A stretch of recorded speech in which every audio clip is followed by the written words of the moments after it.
อันนู้นกินข้าวกันเลยกินกันเลยก็กับไก่ทอดไข่เขาดู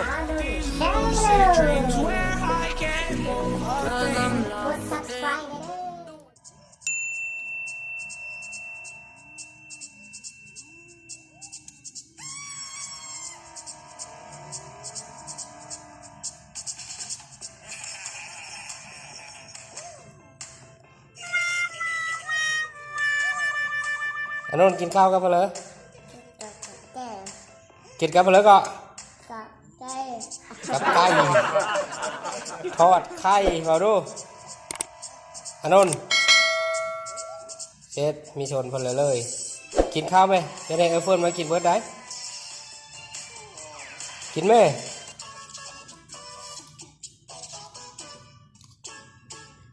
เอ็ดคำใหญ่หลายเอาอย่ามือบายมันเปิ้ลนะ